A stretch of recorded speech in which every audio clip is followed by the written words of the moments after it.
Good afternoon, everyone. Great to be in India and in Kerala for the first time. And we're happy to have you here. I was a little worried because there seemed to be a very packed audience for cinema and stunt. But when it comes to democracy and gender, I thought the audience would move away. I know what is in the offing. I knew what is in the offing. So I'm glad that we have at least this, this kind of an audience. Thank you for joining us. I think maybe what I want to begin by maybe throwing a question to the audience. How democratic are our lives? How democratic are our families? How democratic are our religious institutions? How democratic are our relationships, right? So if we build from there, you know where the problem lies. What is the fundamental hypothesis on which I'm trying to build the talk that, the discussion that we are going to have today? Because I think even as we speak of India as a democratic nation, Nigeria inculcated into democracy and experimenting in a sense with democracy at different levels.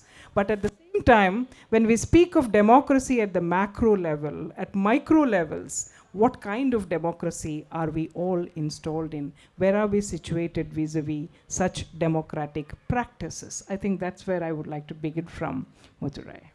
Okay, that's a very interesting place to start because when we look at our homes and our little communities, our classrooms, group of friends, our worship places, they are little places that look like our nation and reflect what we do in our nation.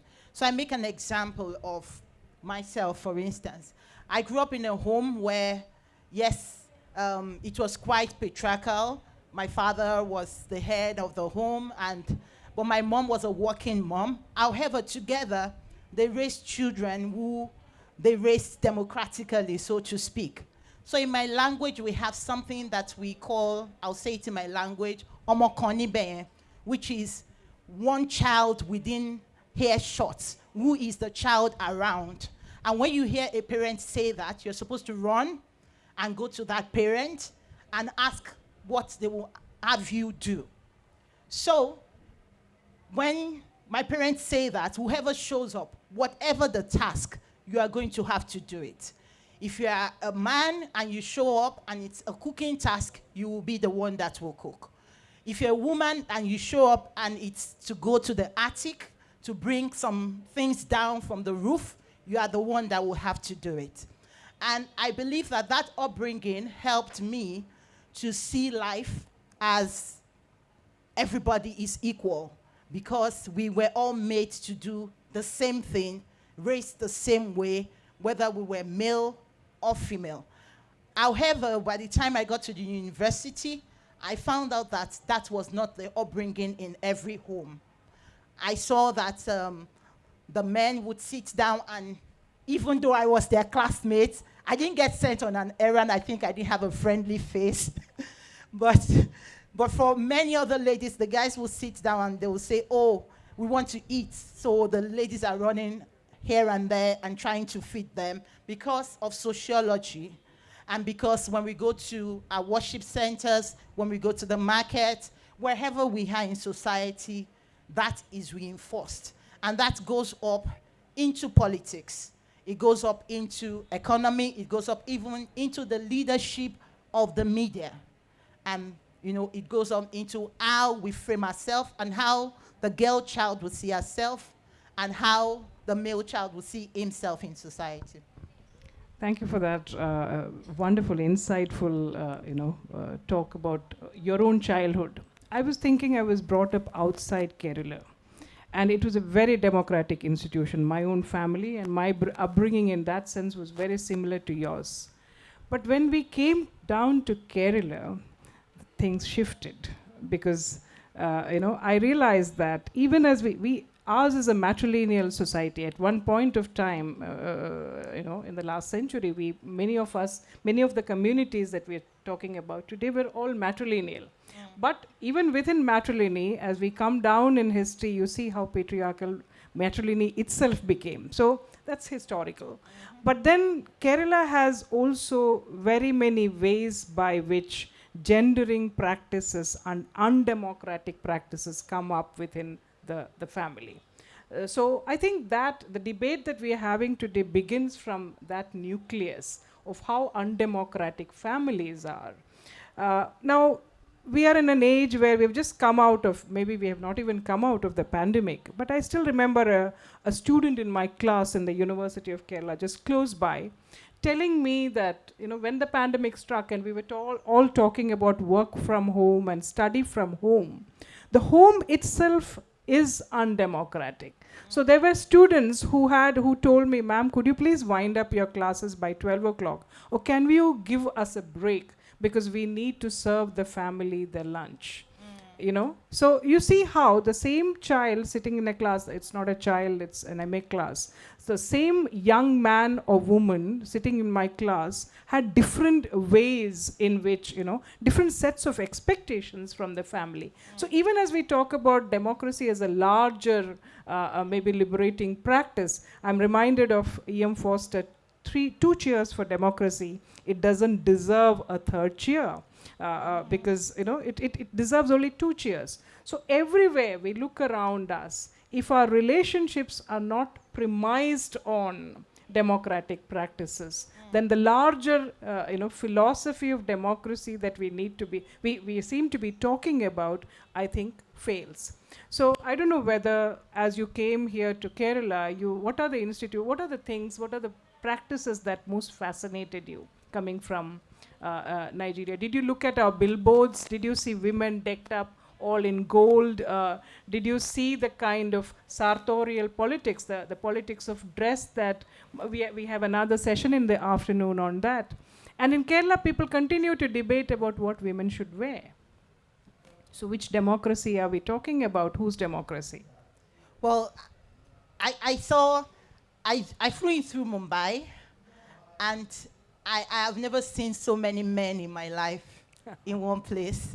Like so many men. so many men. And on the flight, I think we were like, it was a packed full flight, and we were like maybe 7 or so women on board. It's not a scene that I'm used to, but I think it's maybe the parts I flew through. By the time I came here, I saw a lot of women speakers, a lot of women participating. I understand that Kerala is also, from speaking to the person who picked me, he told me that this is also like a very enlightened area in India, that people speak out. And I would like to really underscore the fact that when we're talking about gender, we're not talking they versus we. Yeah, I think that's not what we're talking about here. We're talking about our society and humanity. The fact that the man is important, the man can sit on the table, and the woman is important, and she should be able to sit on the table. That is what we're talking about. And we should be able to have conversations about our society, about how we will run society, about what works, even up to what works for anatomy. Because if we're thinking democracy and gender, then our workplaces begin to think of the fact that the man cannot get pregnant, the woman will get pregnant. And, in that place, be able to have, creches and have support system, but also have paternity leave for the man. Because there are men who want to participate, who want to do things, but they can't get off work. So to have paternity leave, to be able to participate as equal members. We have paternity leave. That's only for 10 great. days. I think it's a very... Yeah. Well, the woman has 3 months. 6 months. 6 months. That's quite generous. We have 3 months mostly in Nigeria. So that's what we're talking about, because we don't want to run the risk of a lopsided society that moves from, like you said, it can be matriarchy, and that matriarchy even runs a patriarchy. You know, we've seen women in charge of female genital mutilation in Nigeria. Women are custodians of culture in so many places, and they are the ones. I once had a neighbor who, you know, was quite very educated up to, you know, a senior level in the university. And once we were in the house together, and a little boy picked a broom, and he wanted to sweep, and she went to beat his hand down and say, "Drop that, you're a boy." Oh, You know, talk to Kerala about that. you're a boy. And I had to tell her, but you know, he can do this and he's not going to lose his masculinity for doing this. It's just a broom and sweeping. And you help him become a better person in society by not feeling superior, getting into spaces and expecting. And really, I think it's a disservice to the men. Yeah, It's a disservice to get into a space and like almost like be paraplegic. You can't do anything. You have to be served. You have to be taught. You have to, like, it is very empowering. Like my own elder brothers, they cook, they serve, they go to the market, but they are very successful people too in society. And that Is helps that, them. is that the general case in Nigeria? Could you tell us a little bit, because I'm sure the audience would want to know about, you know. Well, it's not a general case like I mentioned. Like I was very shocked leaving home and having people like talk to me a particular way. I didn't understand why they spoke to me that way until I realized it had something to do with the fact that I was female. I didn't get it for a long time. So people would talk, and I think oblivion is bliss. So when you don't know, you just enter into the space and you don't even notice that people are like, wow, a young lady, because I started this work, I was 24. So a young lady comes into the room, she's the leader.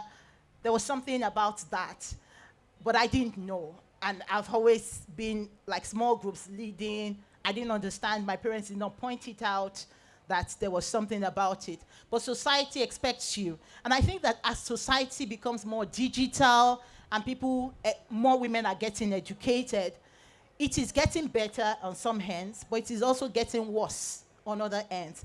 And that is like, for instance, in marriage, the man is like, go ahead and become the president if you want. That's great. But make sure that I have the freshest food on my table when I come, cooked by you. See, I once had an aunt ask me a question. This is something that I have told my class a number of times.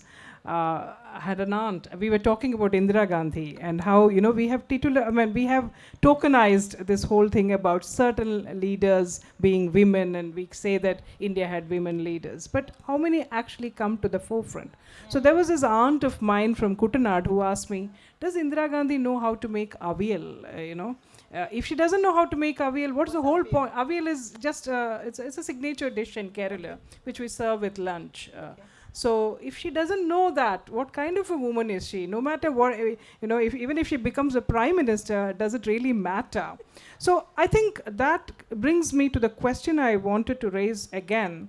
What does democracy mean to a woman? Does it mean any different to a man? Maybe, you know, if instead of the dialogue, if we can have the audience also chipping in, what does democracy mean to a young student here, a young lady here? Does it mean the same as what it would mean to a man?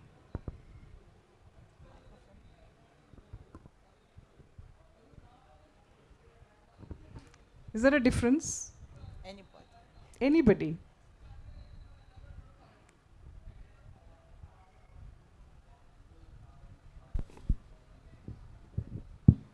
Ma'am, I think the issue is like if you're given a template and you're set in that, and then you can talk of democracy, being a housewife and being a patriarchal husband, you both can talk on equal terms of democracy while still you are at two different levels.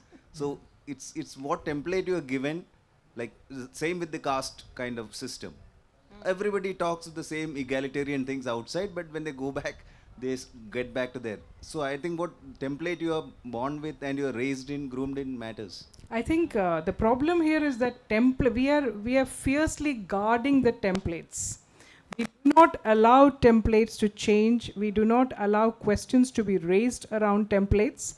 And again, I want to really emphasize what Motunrayo said earlier, that this is not dividing the camps between men and women. It is not. It's absolutely not.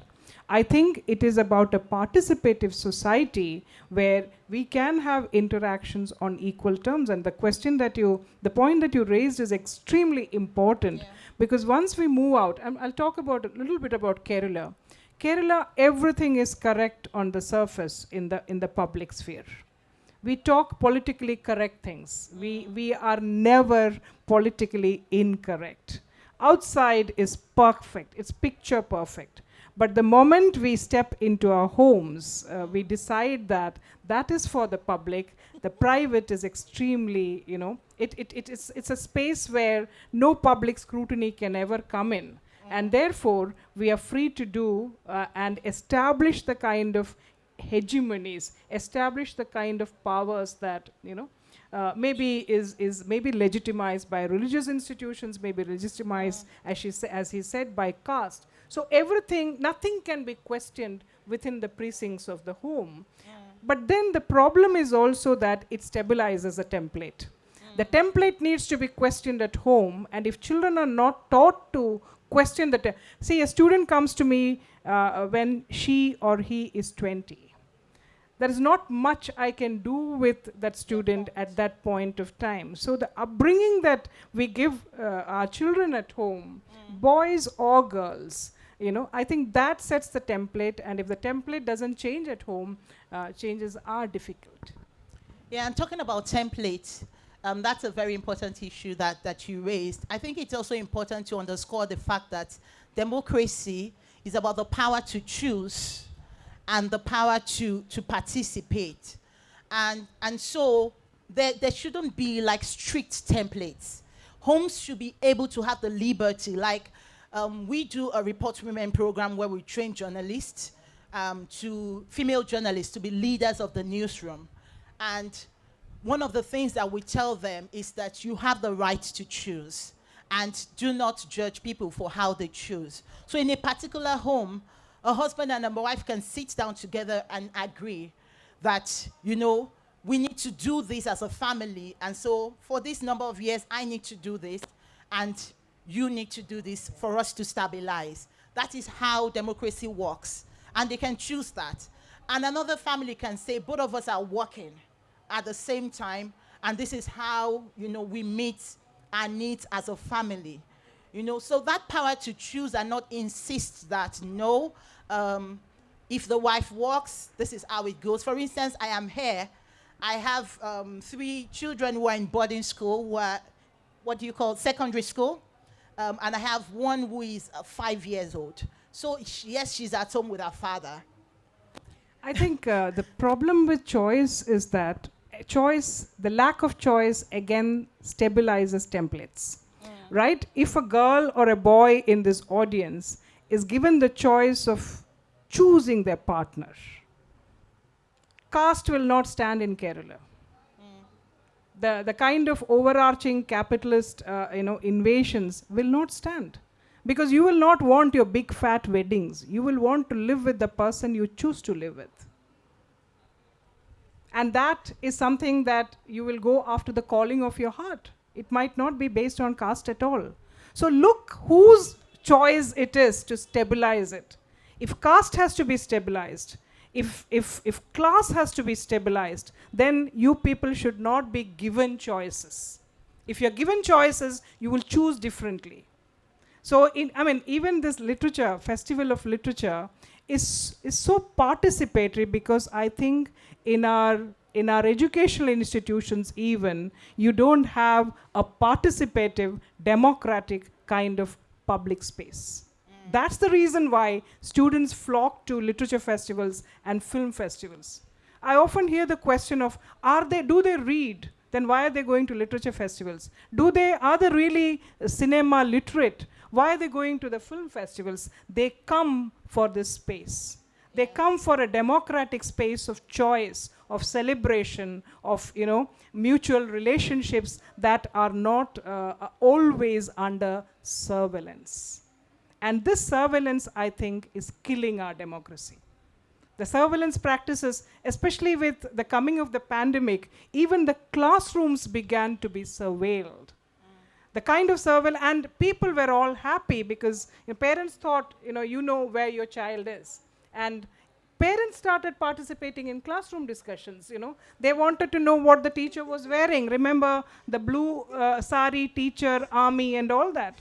So look at how, the lack of choices and our willingness to be co-opted by a system where there are no choices again sets the template. I think it's human nature to like templates, to like, a particular way to look up to behave, so that you don't have to take too much risk or you don't have to try the unknown. I mean, if it has been set a particular way, then you just follow it. But it is in curiosity and in inquiry that society expands, in our capacity to ask questions. My father, when I was growing up, would always say, why? Why do you always ask why? Why? Like, I asked too many questions, and he would always call me lawyer, go and sit down. Like, you have so many questions.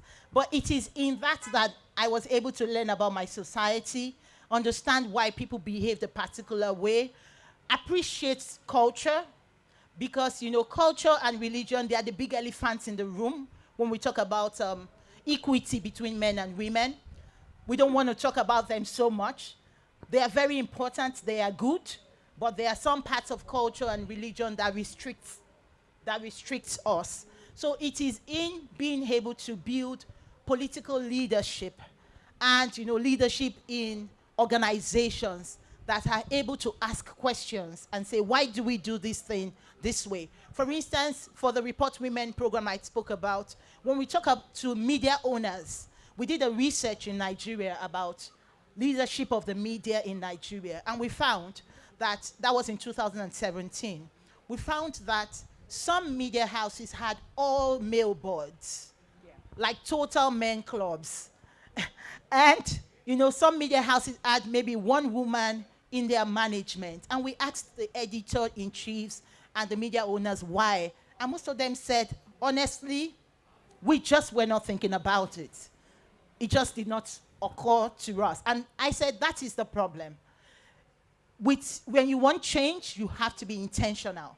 Can I add something? It's a very important please. point that you have raised. But I think that the mainstream media institutions now, the mainstream media conglomerates, I'm sitting here at the Mathrubhumi Literary Festival and talking about this, have been in some ways been questioned. Again, we come back to this act of questioning, have been questioned by the new media possibilities.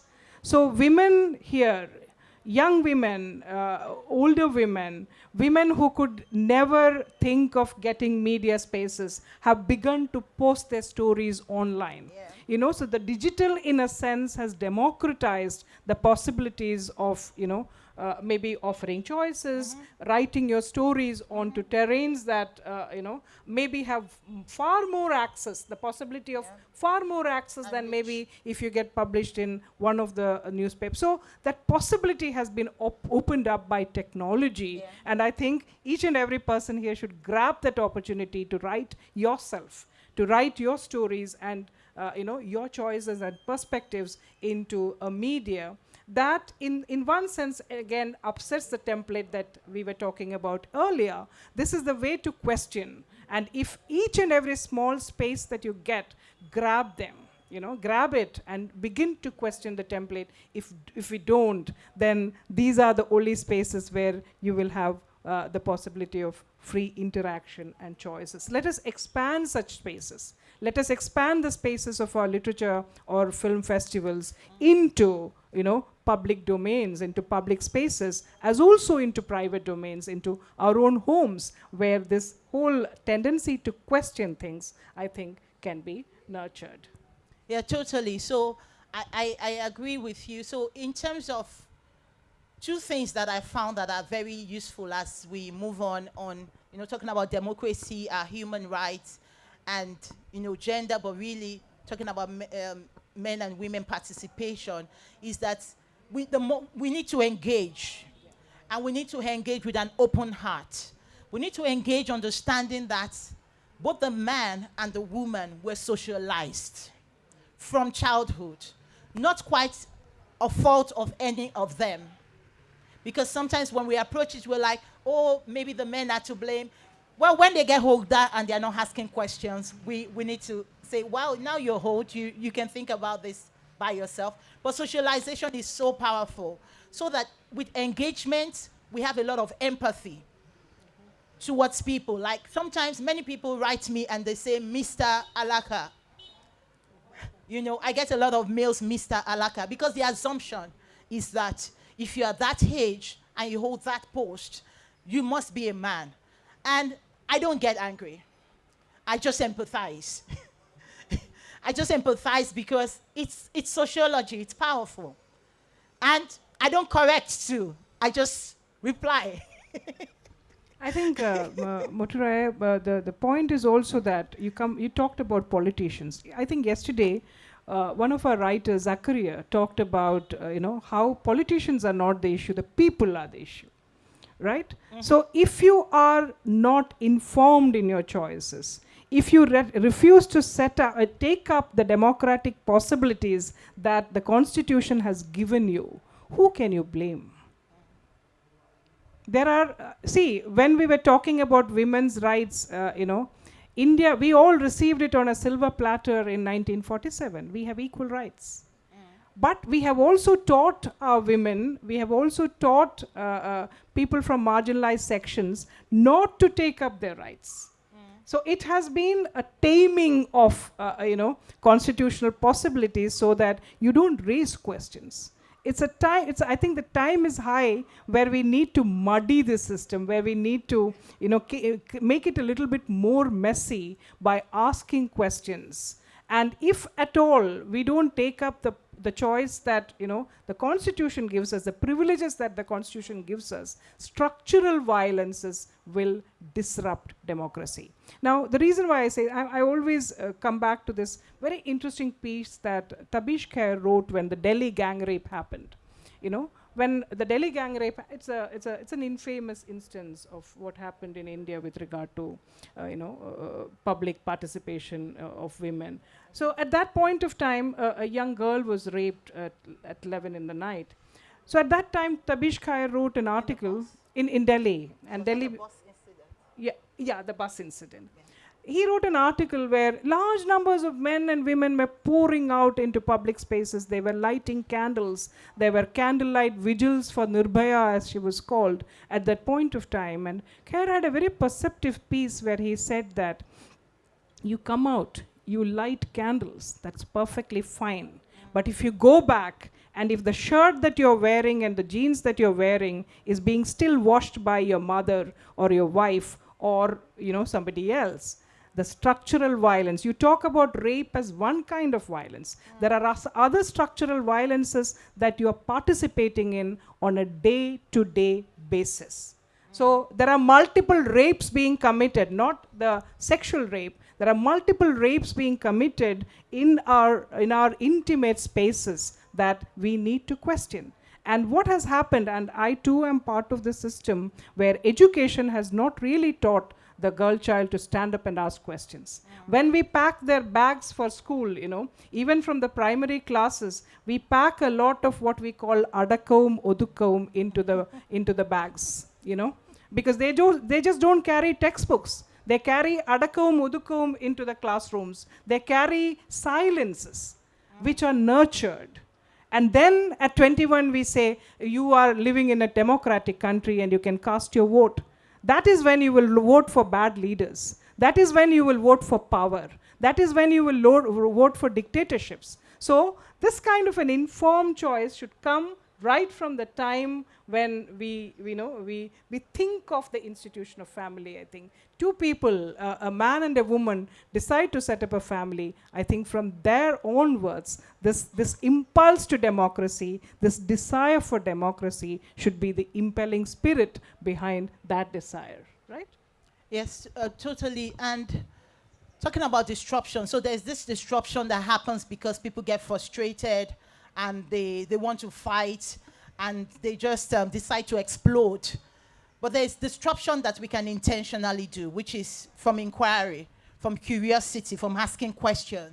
And that disruption, even for institutions like this big media house that is 100 years old, is important. And to say that, sometimes when we ask questions, it's taking that you want to be combative, and you just, no, we need to disrupt the space by asking questions. We need to ask why there are all men boards, and we need to change it. So what we've been able to do is that we've been able to speak to media owners and engage them, and we train the women that when you get into your media house, get in knowing that I am a leader, I can lead. I am not, an imposter. I'm not an imposter, I can do this. And then we've been able to get at top media houses, in legacy media houses, women in their management as leaders. And that is by conversation, by asking questions, by disrupting the system. In fact, some editors call me and say, Motunrayo, you're disrupting my newsroom here. The ladies are on me. but that is what we've done. We're also asking about, what makes content in the news? What goes into, who makes the headline? I love this, for instance. I don't know what the language is, but there's a woman who is the headline. But it's not often in Nigeria that you have, women as headline or women right in front of the newspaper. It is intentionality that changes this thing. As an editor, you're looking at the sources of news, and you're saying, how many people did you ask questions? And they are all men. And you say, oh, it's because it's engineering. No, there are women who are engineers. Go look for them.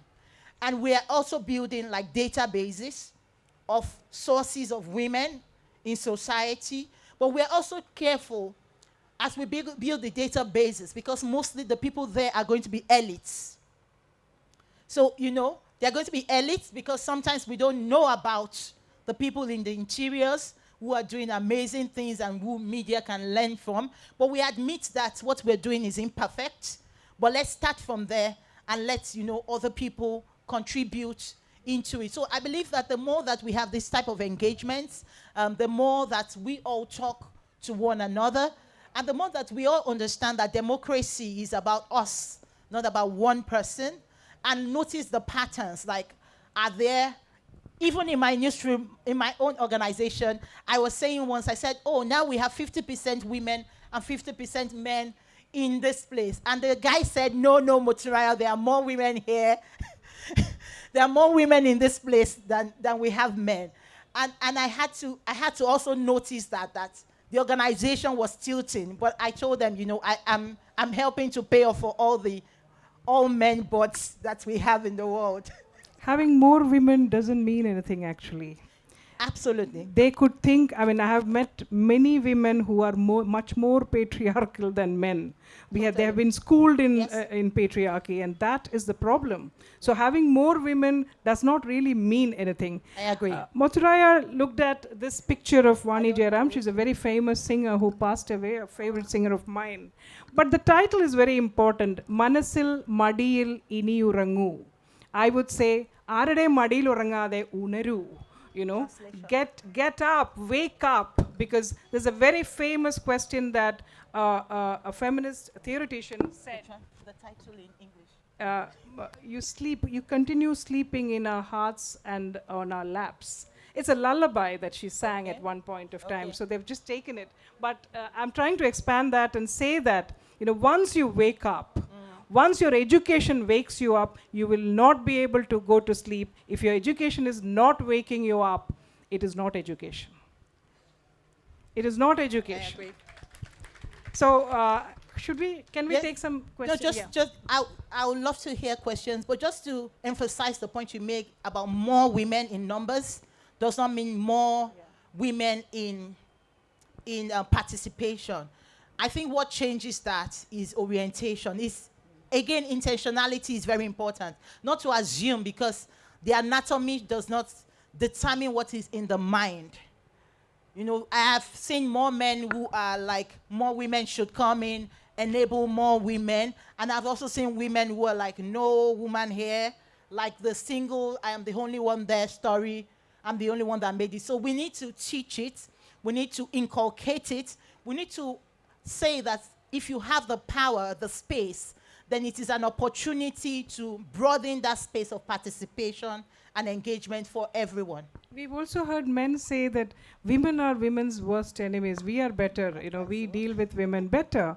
But the problem there is we cannot really blame men or women there. It's an entire system. It's a mindset. It's a cultural mindset that grooms men and women to behave in particular ways. So it's not men versus women, which again and again I think we need to repeat.